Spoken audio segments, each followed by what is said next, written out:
Hello বন্ধুরা, কেমন আছেন? আজ আমি এক্সপ্লেন করব সম্প্রতি মুক্তিপ্রাপ্ত একটি তেলেগু হরর মুভি যার নাম হলো কালিঙ্গা। এই মুভির IMDb রেটিং হলো 9.1 আউট অফ 10, যা সত্যিই ডিজার্ভ করে।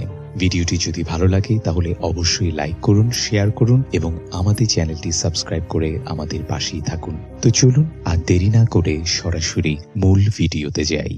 কালিঙ্গা মুভিটি ফোকাস করেছে প্রত্যঙ্গিরা দেবীর উপর। সিনেমার শুরুতেই আমাদের প্রত্যঙ্গিরা দেবীর গল্প দেখানো হয়, যা হিরণ্যকশ্যপের বধ দিয়ে শুরু হয়। যখন ভগবান বিষ্ণু তার নরসিংহ অবতারে হিরণ্যকশ্যপের বধ করছিলেন, তখনও তিনি তার ক্রোধকে নিয়ন্ত্রণ করতে পারেননি, যা দেখে দেবতারা ভীত হয়ে ভগবান শিবের কাছে সাহায্য চান। এরপর ভগবান শিব ভগবান বিষ্ণুর ক্রোধকে শান্ত করতে কাল ভৈরবকে পাঠান, কিন্তু কাল ভৈরবও যখন তাকে শান্ত করতে ব্যর্থ হন, তখন শিব সর্ব অবতার ধারণ করেন, যেটি ছিল অর্ধেক পাখি এবং অর্ধেক সিংহের রূপ।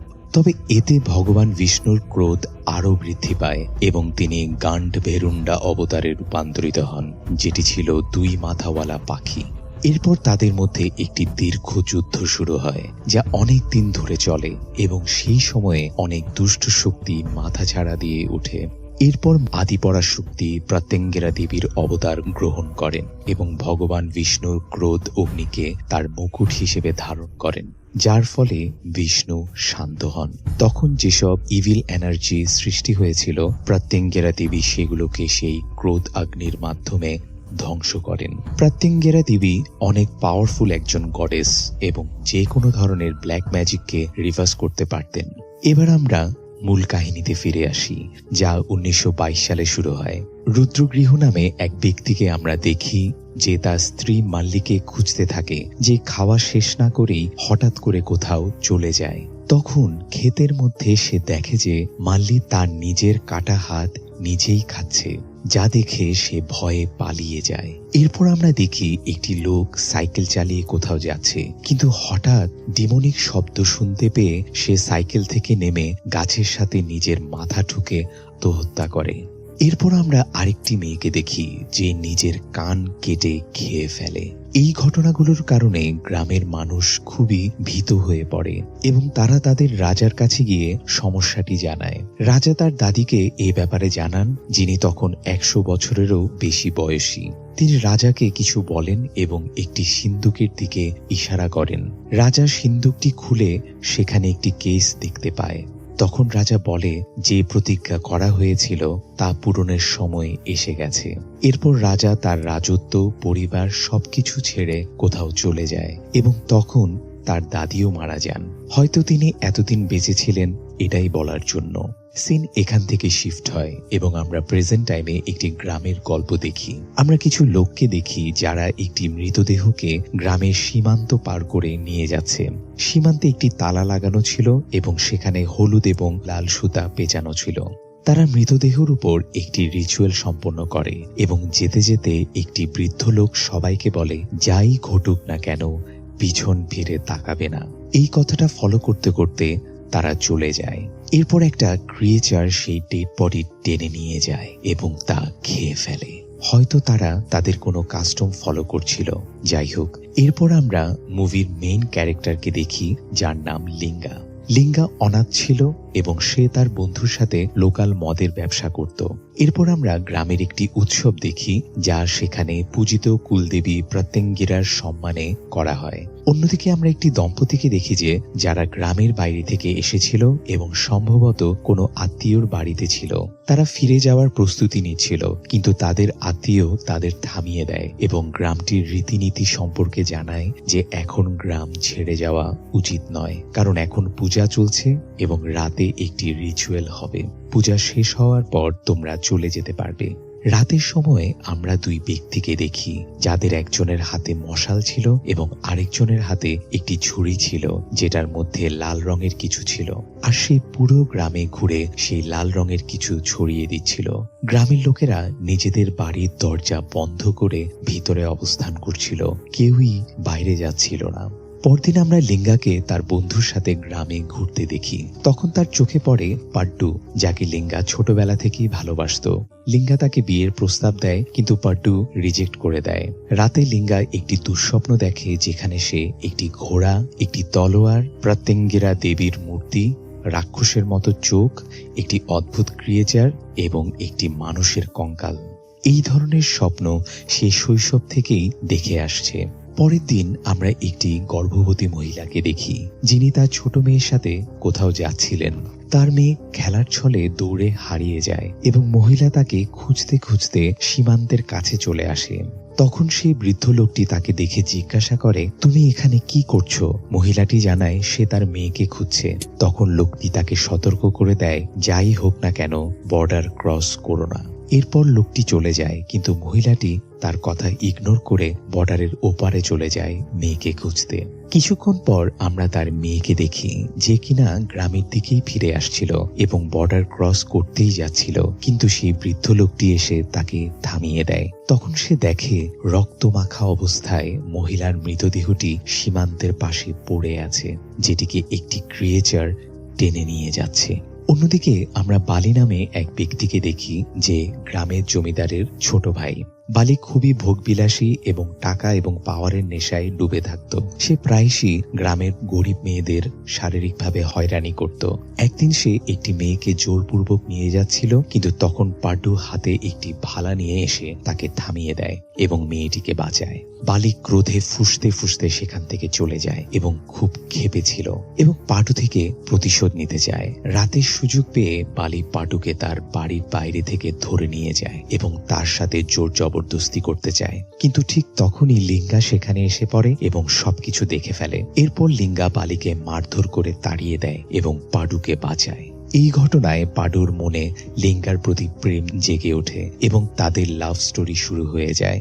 অন্যদিকে আমরা একজন সাধিকাকে দেখি, যিনি প্রত্যঙ্গিরা দেবীর উপাসক। কিছু লোক তার কাছে একটি মেয়েকে নিয়ে আসে, যাকে কোনো নেগেটিভ এনার্জি পজেসড করে রেখেছিল। সাধিকা বলে, গ্রহের অবস্থান এমন ভাবে আছে যে ইভিল ফোর্স সক্রিয় হচ্ছে। তবে সাধিকা তার জাদু মন্ত্র করে মেয়েটিকে সুস্থ করে তোলে। এরপর লিঙ্গা পাড্ডুর বাড়িতে বিয়ের প্রস্তাব নিয়ে যায় এবং তার বাবার কাছে গিয়ে পাড্ডুকে বিয়ে করার প্রস্তাব দেয়। পাড্ডুর বাবা বলেন, আমি তার সাথে আমার মেয়ের বিয়ে দিব, যার নিজের সম্পত্তি আছে। তোমার কাছে আছে কি? শুধু মদের ব্যবসা ছাড়া তোমার তো আর কিছুই নেই।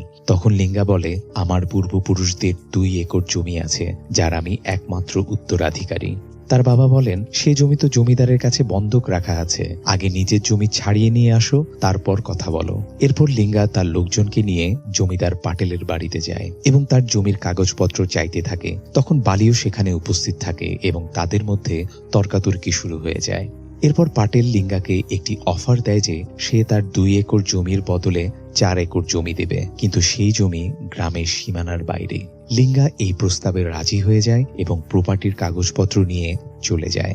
লিঙ্গার চলে যাওয়ার পর বালি পাটেলের উপর ক্ষিপ্ত হয়ে বলে, তাকে আপনি এভাবে যেতে দিলেন কেন এবং 4 একর জমি তার নামে লিখে দিলেন কেন?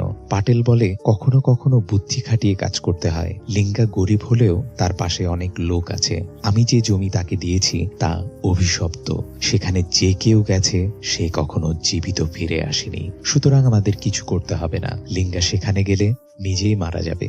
অন্যদিকে একজন লোককে দেখা যায় যে অজান্তে সীমান্ত পেরিয়ে যায়। তৎক্ষণাৎ সে মারা যায়, তার কাটা মাথা মাটিতে পড়ে থাকে, আর একটি ক্রিয়েচার তার শরীর ছিঁড়ে ছিঁড়ে খেয়ে ফেলে এবং তার শরীরের ভিতরের অঙ্গ প্রত্যঙ্গগুলো চারদিকে ফেলে দেয়।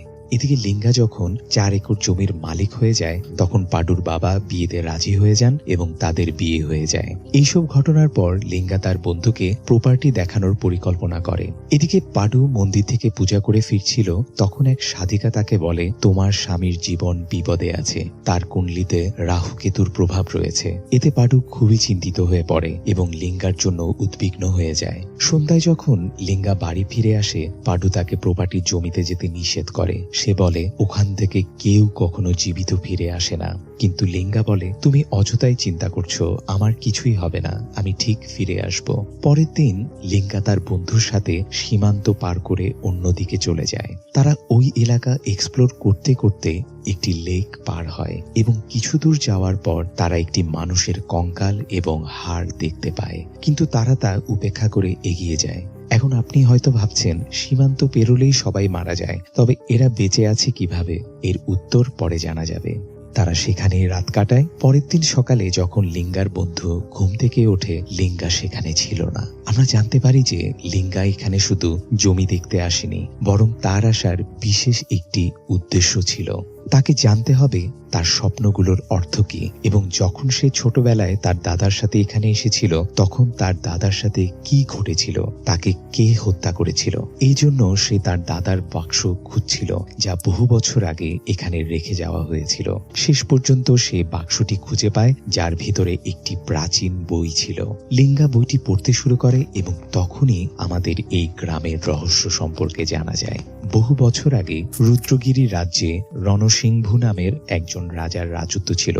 রণসিংহ রাজার যখনই কোনো একটি সমৃদ্ধ রাজ্যের দিকে নজর পড়ত, তখন সে আক্রমণ চালিয়ে সেই রাজ্য লুট করে নিত। এই মিশনের সময় তার নজর পড়ে কালিঙ্গ রাজ্যের উপর। এরপর সে কালিঙ্গ রাজ্যের সাথে বহু যুদ্ধ করে, কিন্তু কালিঙ্গের রাজাকে হারাতে পারেনি। এমনই এক যুদ্ধে রণসিংহ মারা যায়। তার মৃত্যুর পর তার ছেলে বেলুকে রাজা করা হয়। বেলু তার পিতার অসমাপ্ত কাজ শেষ করার দায়িত্ব নেয় এবং কালিঙ্গকে হারানোর জন্য বিভিন্ন পরিকল্পনা করতে থাকে। তারপর সে বুঝতে পারে যে সরাসরি লড়াই করে কালিঙ্গর রাজাকে হারানো সম্ভব নয়। তখন সে কালো শক্তির সাহায্য নিতে শুরু করে এবং ব্ল্যাক ম্যাজিক করে অসুর দাক্ষী নামে একটি দৈত্যকে সৃষ্টি করে। অসুর দাক্ষীর সাহায্যে বেলু কালিঙ্গর রাজাকে পরাজিত করে এবং রাজ্যের ধন সম্পদ লুট করে নিয়ে আসে। কিন্তু সে জানতো না যে কালিঙ্গ রাজ্যের কুলদেবী হলেন প্রাতিঙ্গেরা দেবী এবং রাজ্যের ধন সম্পদের উপর তার কৃপা ছিল। ধন সম্পদ অন্যায়ভাবে চুরির কারণে দেবী রেগে যান এবং বেলুর কালো জাদু তার বিপক্ষে চলে যায়। বেলুর সৈন্যরা এবং তার প্রজারা নিজেদের দেহের অঙ্গ কেটে খেতে শুরু করে এবং অসুর দাক্ষীও বেলুর নিয়ন্ত্রণের বাইরে চলে যায় এবং তাদেরই লোকদের হত্যা করতে শুরু করে এবং অসুর দাক্ষীকে আবার নিয়ন্ত্রণে আনার চেষ্টায় বেলুও নিহত হয় এবং অসুর দাক্ষী সবাইকে হত্যা করতে করতে রুদ্রগিরির দিকে অগ্রসর হতে থাকে। এরপর বেলু স্ত্রী শকুন্তলা দেবী গিরি নামের এক ঋষির কাছে যান এবং এর প্রতিকার জানতে চান। ঋষি তাকে বলেন, তোমাকে দেবীর পূজা করে ক্ষমা চাইতে হবে, যার মাধ্যমে দেবী সীমান্তে একটি প্রতিরক্ষা কবচ তৈরি করবেন, যা অসুর দাক্ষী কখনো অতিক্রম করতে পারবে না। তবে তোমার স্বামীর পাপের খেসারত দিতে হবে। সময় মতো তোমার বংশের একজন রাজাকে তার রাজত্ব, পরিবার এবং সবকিছু ত্যাগ করে লুট করা ধন সম্পদ ও দেবীর মূর্তি সীমান্তের ওপারে একটি গুহার মধ্যে নিয়ে গিয়ে ত্যাগ করতে হবে এবং সেখানে নিজের জীবনও বিসর্জন দিতে হবে। এটাই এর প্রতিকার। বইটি পড়ার পর লিঙ্গা বুঝতে পারে তার স্বপ্নের অর্থ কি। যে ঘোড়াটি সে স্বপ্নে দেখেছে সেটি ছিল রাজা কালিঙ্গের ঘোড়া, যেটি দিয়ে রাজা ধন সম্পদ নিয়ে গুহার দিকে গিয়েছিল। গুহার ভেতরেই আছে প্রাতিঙ্গিরা দেবীর মূর্তি এবং সেই কঙ্কালটি ছিল রাজা বেলুর। একটি অদ্ভুত প্রাণী যার চোখ সাপের মতো, সেটি আর কেউ নয়, সে হলো অসুর দাক্ষী। লিঙ্গা এইসব স্বপ্নে দেখে কারণ সে সেই রাজা বেলুর বংশধর। বহু বছর আগে তার দাদা সেই গুহার ধন সম্পদ দাবি করতে গিয়েছিলেন, কিন্তু অসুর দাক্ষী তাকে হত্যা করেছিল।